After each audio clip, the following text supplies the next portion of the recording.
Thank you so much for hanging around for all of our interviews. Of course, I am your host, Lily, and we will be getting into this interview soon to wrap up the night. I'll be talking to CEO and Creative Director, Miss Mimi Johnson. She'll be coming in the Skyy Lounge with me. Here she is. I already see her popped up. There she is. Hi, you look Hi. beautiful. Look, we said the same thing at the same time. Oh, this is that home beat. This is the beatless beat. How about Girl, that? it's beautiful. Let us know that the beauty is in and out. I love it. I love it. My Skyy Level Media family. I'm Lily, and I will be your host this evening for Next Level Podcast. This is our IG Live edition where we have exclusive interviews with some of your favorite celebrities, those in the community doing the thing like Miss Mimi. We're excited today because it is Women's History Month. So what better way to end the interviews today with Miss Mimi Johnson. Thank you so much for joining us. How are you? How are you doing? I am good. I'm good. I will not complain at all. I am healthy. I have my family, my friends, and I'm grinding. So we're good. Good. Okay, so before we get into all of the questions, we're going to play an icebreaker game. Okay. This is so the audience get to know you a little better, loosen up the environment, and just have a little fun. So you ready? I'm ready. Okay, so this one is called Three Things, and I will ask you a few questions, and you have to tell me three answers to the question. Okay. The first one, what are three things you would tell your 21-year-old self?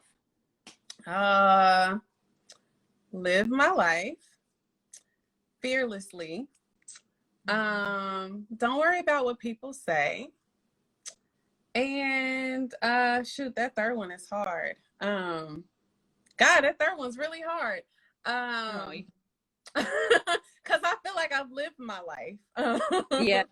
I can't think of the third, but those two for sure. Okay, I'll let you pass on that one. Okay. Question. What are three things every woman entrepreneur should never leave the house without? You should never leave the, do these have to be physical things? Just my answer? Okay. You should never leave the house without your wallet. Silly thing to say, but I've left it so many times. You should never leave the house without looking presentable. It doesn't mean that you have to be glammed up to the T, though. If that is your personality and your persona, then so be it. But you are the best representation of yourself. So leave the house representing yourself well. And I am a glam girl, so I don't leave without concealer and a little lip. I feel it. Right here, I be needing it sometimes. Just concealer can change your whole outlook on things, okay? It really. The last question, what are three things that you attribute your success to? I attribute my success to a village of support, to not letting myself get in my own way, and creating fearlessly. Having faith over fear for sure has gotten me where I am. Love it. Great answers. I know it's gonna be a good interview. Okay, so I'll right into these questions because I know that people want to hear from you. So your brands, Grind Pretty and The Glamatory, they're not just businesses, but they're also lifestyles. So what inspired you to start these two? So The Glamatory came first. Backtrack, I am a Midwest transplant, moved to Atlanta to go to college, CAU, HBCU. And I did what, I was told to do, or, go to college, get a degree and get a job. Did just that, degree in marketing, and ended up in IT somehow. And I sat there one day and was like, this just isn't it. And I've always been creative, and I had some bad experiences in corporate America that made me look at things a little different. And I never wanted to be in those positions again. So I knew that I wanted to be an entrepreneur at that point. So got into makeup, became a makeup artist, been one for 14 years. Got a lot of great opportunities working in TV and film, celebrity, working with brands. And I had my son change my world. So when you have a life-changing event happen, you start to think about not what's making you money today, but what's going to bring wealth, what's going to be something that you build upon, a product that you can have without, you know, being in the service industry. I had to ask myself, what's the exit strategy? Yeah, I love makeup. Yeah, I love doing that. But am I going to do that for 40 years or 30 years or even 20? So the Glamatory was built after my son. I wanted to build something that made me feel great, right? Because I love doing what I do. I always had a passion for helping women. So my brick and mortar was that safe place, right? I created opportunities for other makeup artists, as well as the women that came and sat in those chairs. It became a safe haven for them too. You know, we gave them the confidence to feel good on the inside as well as the outside, empowered them to even learn how to do it themselves. And then I also let other women host events at the Glamatory. Couple years in, I started getting a lot of questions on how I started my company, how I started my own product line, how I had consistent clientele, all those questions. I said, listen, why don't I just create a blog site called Grind Pretty and, you know, put my resources on there, share my stories, share other women's stories. And then I thought a little deeper. I have a Rolodex of women CEOs in my phone who I've been doing their makeup, working with their brands, so forth. I built relationships with. Why not reach to some of those and come up with a way that I can help on another level? So the subscription box was birthed organically, and it was an experiment. I thought to myself, how can I put emerging smaller brands with some of the more noticeable brands so that the public eye might notice them and want that box, or they might say, I want to support and discover emerging brands as well. So experiment worked. We've been featured in a lot of major networks and media outlets. So yeah, both of them I'm still passionate about and have some exciting things coming up for. Yes. I love it. And you just touched on this really, but whether you know it or not, you do, as I could see by you explaining that you help women all over the world experience beauty, positivity, and high self-esteem, from you doing their makeup to someone buying your brand and putting it on themselves. So I can tell that you're aware of that, but how does that feel to know that you're helping women in this way? Because I feel as though America, or just even within our culture, they pin women against each other, and you hear about, you know, women not getting the help they need or not being able to have mentorship. You know, I've experienced it too, but what you're doing is just so beautiful. So how does that feel to know that you're in this wave of women who are helping other women in this way? Yeah, so I'm gonna answer this in two ways. The first way might not be the diplomatic way or the nicer way to answer this. But I feel like, you know, women, especially Black women, we're built with this backbone. We're strong. We want to do it on our own, and we can do it. But I want to challenge women not to be so strong that we can't show vulnerability at times and that we can't help each other out. Short story, when I started and I said I'm gonna be a makeup artist, I didn't know anybody in the industry in Atlanta. I really started from the bottom, and there were a lot of women, even Black women, that I reached out to that didn't want to take my hand, didn't want to lift me up, didn't want to give me an opportunity because they thought, I'm not putting her on because she's going to take my work.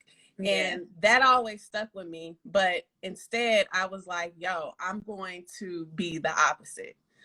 So that has always been the way that I rolled and I flowed, because I feel like when you create community, that's when you become successful. When you do things with purpose, that's when you see things come and go your way. I'm very passionate about helping others and building community. Every big opportunity that I have ever gotten has been from a connection with someone else. And you can't have those connections if you're not a good person to begin with. So it feels amazing because I feel like I truly found my purpose. I've truly found the thing that works. Makeup for me, it was a stepping stone, and I'm still there in a way, but it was a stepping stone for me to get to a bigger platform to help more women. So it feels amazing to walk in your purpose and see things come to fruition from where you started from. Yes, I just love that. I'm like, I'm just so here for all of this. Now, a lot of you and the people who follow you and support you know that you've been featured on major platforms praising you as a CEO. So how did coming from an HBCU, specifically CAU, prepare you for the exposure and being a boss woman? So our motto is find a way or make one. And that has been instilled in me from the very beginning. If you go to any HBCU, I'm sure that same mentality works. The relationships that you build in those institutions are unmatched. And I always know, like, even like, I hope that we have homecoming, like, because I felt such a void when we didn't, because it's family, you know what I'm saying? And I always had a system. I see some of them on here. Some of my dorm mates from freshman year are in here right now. But it's just a family. And when one wins, everybody wins. We support each other. That type of support is priceless. And I contribute some of the success that I have by the word of mouth of my fellow CAU alum, AUC alum, even those who went to other HBCUs that I linked up with later. It's just family. So I'm a proud HBCU alum. I love that. I love that so much. I went to PWI, but I grew up at Tennessee State University's campus. My whole family went there. My father, my mother taught there. So we get you a little honorary association. Sure. I understand it. I understand. So as you spoke on earlier, you've opened a brick and mortar for the Glamatory. So congratulations. As a Black woman, what was the hardest thing, but then also the best thing about opening and building of this shop? First off, my coworker, who is 8 years old, is just ran up here. So you probably, Channing. Hey, baby. We have company, Channing. I'm on a live. Can you chill out? Real life. Real life right here. Repeat that. I'm sorry, because when you were talking, he was coming upstairs. It's okay. No. So I was saying, you mentioned earlier for story. So can you tell us, as a Black woman, what was the hardest, but then also the best thing about opening of this? So the hardest thing about opening up, I'll start with the easiest part. The easiest part was the excitement, the knowing. Channing. This is a reality show right here. This is real. And I know he's not gonna stop, and I'm gonna have to get up and I'm gonna have to take him somewhere else. Give me 1 second, because I'm about to do that right now. It's okay. Y'all go. Let me turn the camera a little bit. Go grab a snack. To those who are just joining us, I am your host this evening. My name is Lily, and I have joined Skyy Lounge Miss Me Johnson. We're here to talk about, well, one, let me guys know, it's Women's History Month, if you didn't know. So we've been on a lot of boss women to give you guys insight, to drop some gems, to give you some inspiration, and to just encourage you guys out there who want to be entrepreneurs. So she has 2 businesses, Grind Pretty and the Glamatory, and she's giving us a little bit insight and information about that. So thank you guys for the support. And, we're taking a little recess right quick, a little commercial break. So, you know what I'm saying? We appreciate you hanging around really quickly. Let me read some of these comments in here that we have. I'm coming. Oh, you're fine. Yes, collaboration over competition, women supporting women. I love this. I see you got your sorrows in here. I love it. Okay, so she's back. And sorry, had a kid break. You okay? Question. I asked Miss Mimi what it's like. Well, the hardest part, but then also the easiest part and the best thing about opening your mortar for the Glamatory. So Yeah, so the easiest part is all the glitz and glam, right? Is, hey, I can set this beautiful space up. We can have all these people come in. All that's great. The work starts once the doors open. And I think a lot of, especially first time entrepreneurs that are opening up shops, you really have to have a strategic plan in place before that door opens. I mean, knowing your operation cost from the top of your head, what it costs to turn the lights on and keep the lights on and actually make a profit. Most businesses fail because of finances and not properly planning. I can tell you firsthand, I've made so many mistakes. And I also want to say, being open to change. And when I say change, I mean like you have this plan in your mind. When I opened the Glamatory, I wanted to be the Black Sephora. I wanted to give all these brands an opportunity and all that. And then I had to lose some money and also realize that I don't have, Louis Vuitton money because they own Sephora. I don't have that kind of money right now. Right. So after losing some money, once I adjusted and then I realized where my money was coming from, if it was coming from the services, then switch it to that.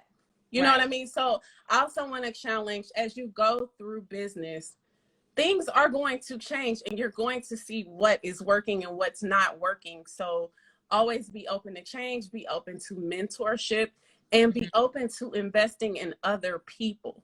You cannot do it all on your own. I know many of us are Black women on this call and we're doing everything on our own, but you can't properly scale a business on your own. I had a call earlier with a mentor and they told me, Mimi, you need to think as a CEO and not a founder.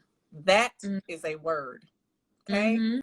Think as a CEO, delegate, find the right people to have on your team, make those investments. Then you can see the return and not be burnt out after you've done everything that you're doing. So those are the pain points. The easier part is the vanity part of everything. Everything looks good. She's getting this. She looks good on Instagram. It's the other stuff behind the scenes that has to be in order for you to be successful. Right. So with having that CEO mindset, having to delegate different tasks to other people, how or can you talk about the importance of having a strong supportive team to help you maintain the success of your business? And obviously this is your baby. This is important to you. So how is it kind of releasing a little bit of control and, like I said, delegating it to certain people and trusting them with that process? Absolutely. It's hard and I'm still working through that, right? But another mentor told me, you got to treat your business like a corporation, right? If you ever worked in corporate America or even just observe from going to a website, there is an advisory board. Like every person that has a business should have their own advisory board. And that doesn't mean that it has to be stiff titles. Like if find people that you trust in different areas, right? So if I'm not the strongest in finance, then I'm going to find someone to be on my personal advisory board that's good in that area. If I were not good at branding, guess what? I'd have a CMO come in and help me on that side. So I think just going into it with a different mindset, having a CEO mindset is what you just said. And it's really being able, a leader puts together a team.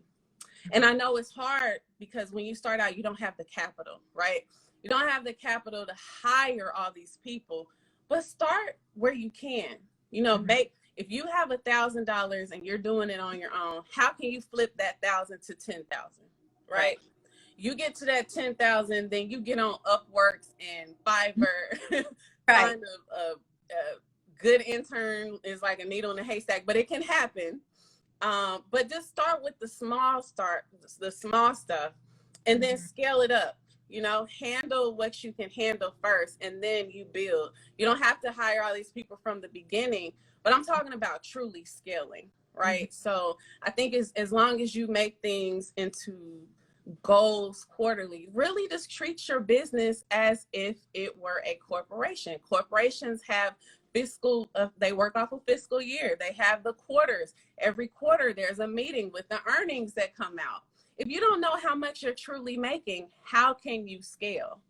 Right. How can you continue to do business if you don't know what your bottom line is, and how much you even know to acquire a customer? Most people don't even go that far to even know what it costs to acquire a customer. So I just urge everyone who is starting a business or even been in a business for a couple years, maybe more, if you're not well versed in something, find someone who is, because that's the only way that you're going to make it successful.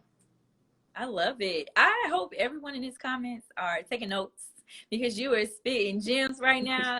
And if you want to be an entrepreneur, you definitely need to write this stuff down. It's so important, so pivotal. So talking about handling and juggling things, how do you manage to push through on those days when you're completely burned out and you're not just juggling your business, but also life itself and family and friends? What do you do? Do you affirmations? Like how do we get through it? I'm a prayer. So I start my morning off. I start my morning off with a prayer and what I call a conversation with God, right? I'm literally talking, asking, praying, and throughout the day, I've learned that there are always things that are going to come your way. And I'm still homeschooling my kids. So if you can imagine, grind period, inflammatory kid equals chaos. So what I do is I write notes. I actually, every single day in the morning, I'm like, all right, what am I going to accomplish today? Because I know that there's a million things to accomplish. You get lost when you are trying to do everything at once. So I try to make goals of, all right, I know I got to get this done, and this done today. Anything else is extra. If you can take on each day like that, start off with something, whether it's a prayer or affirmation, some, I like my gospel, but I also like my trap. So trap music does a little something else when you need a little, that gym music. So if you, whatever gets you going, I'm big on candles. So, I'm right here with you. Yeah. Whatever gets you going, do that. In the middle of the day, you get burned out. I always say, like, my golden time now, I'm old now because I was not a morning person. But I get more done before noon. Afternoon is like siesta. Like, I'm all over the place. So yeah, you know what works best for you. I just say make it a habit to start the day off in a way that motivates you, and get a couple things to accomplish that day. If you accomplish a couple things in the day, that's a good day. Yeah, I like that. So something big is happening for Grind Pretty in April. You're teaming up with Toyota to bring, I don't know why I said Toyota like that. Toyota. And where you from, girl? First ever Grind Pretty Fest. Congratulations. So tell the viewers a little bit more about this and what they can expect from it. Yeah, sure. So definitely have more to come in the details. If you're interested in finding out more, you can text Grind Pretty Fest to 75299. But it is going to be a weekend that's not like any other. This one's actually going to be 90s themed, which I'm stuck in the 90s. I love the 90s. So it'll be a mix of some interactive work sessions for women in business, but there'll be an element of music. So there'll be live music integrated within the sessions, a marketplace to support female-owned brands, and there'll be a special celebratory brunch on that Sunday. So, and the bigger part is there's a $5,000 grant competition. It'll be an elevator pitch competition. So I cannot wait. That pitch competition is sponsored by Mayel. So I'm really excited. And that's one of the things that I want to do with Grind Pretty going forward is giving back in different ways. We can support each other with the sales. We can promote each other on social. But putting money back into the community is equally as important to me. So if you want to hear more about Grind Pretty Fest that's coming up in April, text Grind Pretty Fest to 75299. I love that. So really quickly about the elevator pitch. Is it only for brands that are beauty related, or is that just open? Okay, so that's open to female entrepreneurs. Love it. Okay, this is just beautiful. I love this. Okay, now partnerships. You partnered up with my girl Pretty B. I absolutely love her to create a new palette. How did this collaboration come about? Man, everything this is for. I'm telling you, it's all about relationships. Long story short, I did Missy Elliott's makeup a couple times. Her manager is Pretty B's manager. Simultaneously, her publicist is friends with Joe Santa, who is on my team. She's amazing, Grayscale Media, and it just came together. She said, Mimi, and then her manager's like, I love Mimi. And so connect the dots. B is pretty. She loves beauty. Just yeah, and she is a creative at heart. Like, that girl is amazing. She was so great to work with, like, creativity up here. And I thrive off of artistic people. So it was just perfect. I love it. So obviously you've worked with a lot of celebrities and influencers to help enhance their beauty. Is there a particular celebrity that you dream of working with one day, and why? Oh, well, if we're gonna name drop, I mean, I actually would love to work with Michelle Obama. Yeah. I would. I mean, why not work with Oprah, right? You know. Okay. I would love, I mean, you know, the GOATs. Beyonce. Yeah. I would love to work with Solange. I love her. Rihanna. Yeah, those types of people. Yeah, it'd be really dope. I love that. I love this. Okay, so I can't keep you too long, but before I end this conversation, I do want to end with a fun question because you are a beauty expert. So right now, what would be your favorite latest beauty trend? Because we trying to be put up on game. Honestly, skin is in, and it's not going anywhere. As you can see, well, I put a little extra filter on there now, but I love glowing skin with a hint of blush. Blush is back. And I see it on you. Love blush. So I'm all about glowing skin and a little bit of blush and just letting your true beauty shine through. And I'm all about skin. Yeah. So for the skin part, because I just got really put on to the serum, you know, I wasn't woke at first, but is that like something that you would recommend to have that glowing skin? Or like, I know sunscreen is good as well, you know, Black women, you do need to use sunscreen. So like, what products would you recommend? I mean, truly understanding your skin, and that could be trial and error. You know, you might have, you know, darkness on your chin and dark circles or discoloration. I've gotten freckles. There's so many different ways, and every woman is different. So I think it's more of maybe getting with an expert, dermatologist or esthetician to help you. You know, some people do it themselves. I like to know from professionals. I'm big on skincare. And one of my good friends has an amazing product called Skin Glass by North Face. I swear by it. Honestly, I have it on right now. You see that? Yes. Come on. Yeah. So I mean, as long as you got your skin together, like, first of all, it cuts down half of the process with makeup. True.